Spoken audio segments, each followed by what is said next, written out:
while you and me repeat. This bittersweet heat is suffocating. Hey, coucou tout le monde, donc aujourd'hui on se retrouve dans une nouvelle vidéo et comme vous l'avez vu dans le titre, il s'agira du Netflix Book Tag. Donc en gros des questions en rapport un peu avec Netflix mais en lien avec les livres. Je sais pas si vous avez compris. En gros il y a une thématique, ça sera en rapport avec Netflix et la question derrière sera en rapport avec un livre. Je pense que c'est mieux expliqué là. Du coup je vais prendre mon petit téléphone pour les différentes catégories parce que je ne m'en souviens pas de tête. Donc voilà. Première catégorie. Vu récemment, le dernier livre que tu as lu. Du coup le dernier livre que j'ai lu et que j'ai terminé hier, du coup donc là on est le 12 novembre, donc je l'ai terminé le 11 novembre. Il s'agit de La Prison Dorée, donc c'est la saga Les Héritiers, le 3e tome de Erin Watt, publié chez Hugo. Je l'ai terminé hier, j'ai vraiment adoré, je m'attendais pas à cette fin, sincèrement j'ai été surprise du début à la fin dans ce 3e tome. Que dire, c'est une belle saga qu'on m'a conseillé et tout.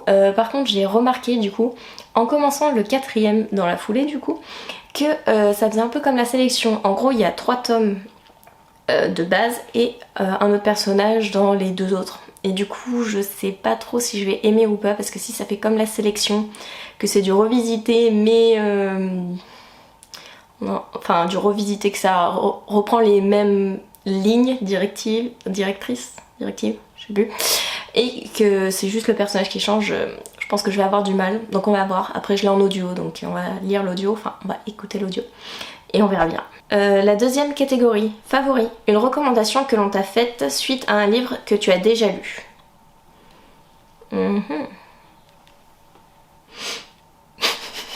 Je cherche, je trouve pas, parce que généralement c'est moi qui dit, enfin pas qui dit, mais genre je dis t'as lu celui-ci, je pense que tu vas bien aimer celui-là.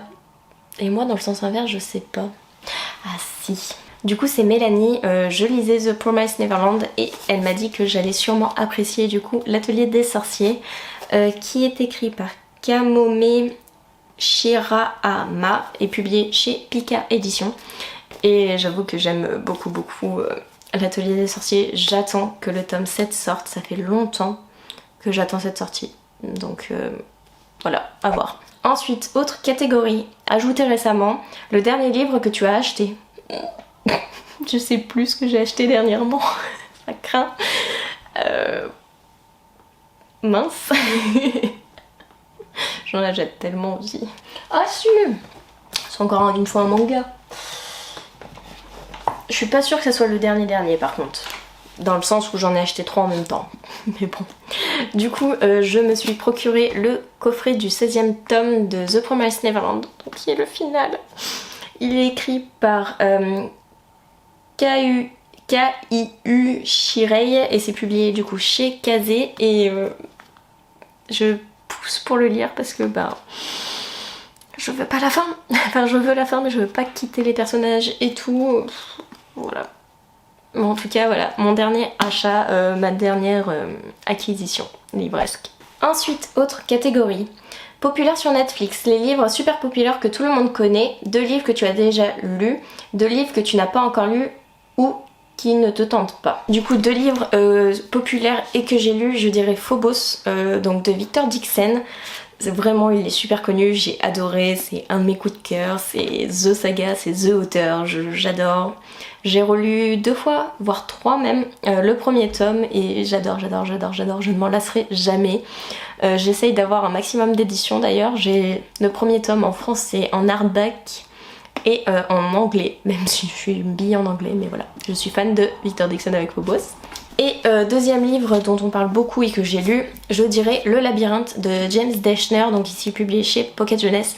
Ça fait 3 fois que je lis la saga au complète, que j'adore, que je dévore, que j'ai toujours autant d'émotions et que je redécouvre même à chaque fois l'univers.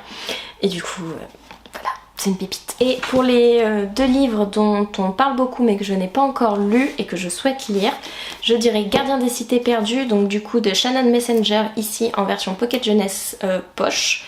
J'avoue que je voulais attendre d'avoir tous les tomes en ma possession pour commencer, mais elle me tente énormément, ma mère les a commencés, elle aime beaucoup, donc voilà, je me dis que pourquoi pas un jour les commencer. Et l'autre c'est une sortie qui est assez récente quand même, il s'agit de la 9ème maison de Light Bardugo, donc publiée chez de Saxus, donc une nouvelle maison d'édition que j'ai en hardback, je suis trop fan. Je ne l'ai pas encore lu, j'aimerais bien le découvrir et tout, mais c'est un beau bébé quoi, une belle bricasse, donc je n'ose pas tellement. Et en plus ce livre sort un peu de mes sentiers battus parce que il s'agit de la science-fiction fantasy fantastique adulte, alors que d'habitude je lis du young adulte. Donc du coup à voir, mais voilà.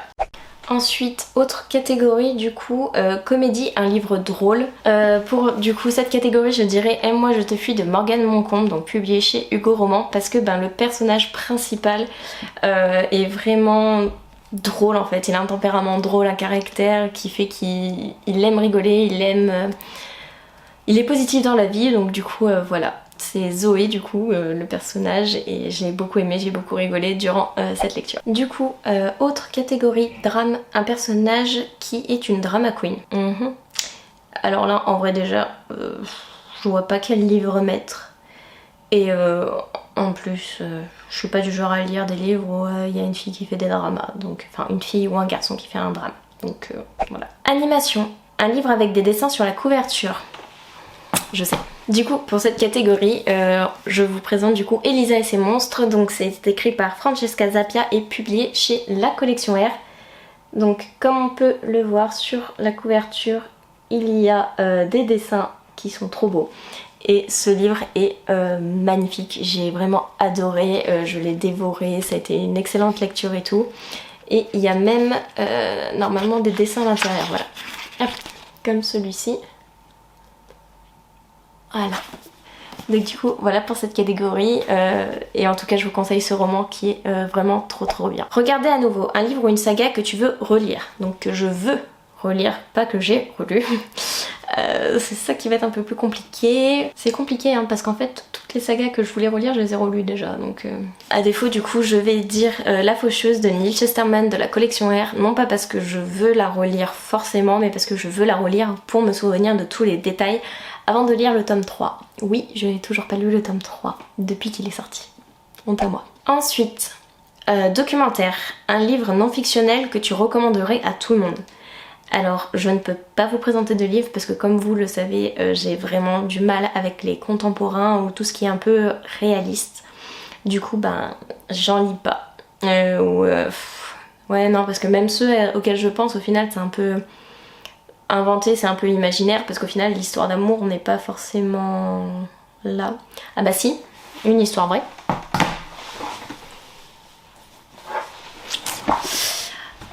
Donc du coup je vais parler de 30 Reasons Why de J. Asher publié chez Albin Michel parce qu'au final c'est une thématique qui est réelle, c'est vraiment quelque chose qui peut arriver, qui arrive malheureusement et du coup voilà, le suicide c'est courant, faut savoir, enfin c'est courant. Il y en a beaucoup qui le pratiquent, il y en a d'autres qui le subissent du coup, l'entourage notamment et du coup c'est une thématique qui est réelle et au final il y a très peu de choses qui sont imaginées parce que du début à la fin ça peut être vraiment réel et crédible ce qui se passe dans 30 Reasons Why. Ensuite, aventure et action, un livre rempli d'aventures.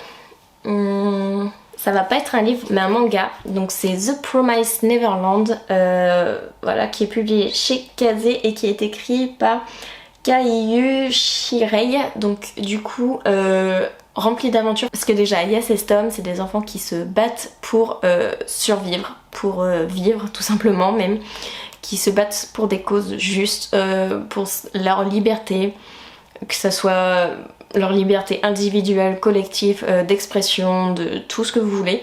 Et du coup voilà, c'est rythmé, c'est vraiment rythmé, il y a de l'action, il y a des rebondissements etc. Donc voilà. Ensuite, dernière catégorie du coup, nouvelle sortie, un livre qui vient tout juste de sortir ou qui va bientôt sortir et que tu es impatiente de lire.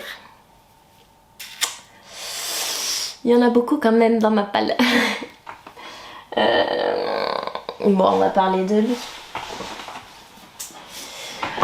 Donc du coup une sortie qui est sortie récemment, il s'agit de Vampiria, donc La Cour des Ténèbres de Victor Dixon et qui est publié chez la collection R, et j'avoue qu'il me fait tellement envie mais que je n'arrive pas à me poser pour le lire et tout. Mais je compte bien le lire avant fin 2020. Moi je dis ça, moi qui ne tiens jamais des challenges. Mais vraiment voilà. Pour cette catégorie ça sera celui-ci. Donc voilà, j'espère que cette vidéo vous aura plu. N'hésitez pas à participer au petit challenge dans les commentaires, à me donner vos avis sur les livres que j'ai présentés, si vous êtes d'accord ou pas avec moi. Ça sera un plaisir de répondre à vos commentaires. Et du coup, voilà, je vous laisse, je vous fais des bisous et je vous dis à la prochaine vidéo. Bye!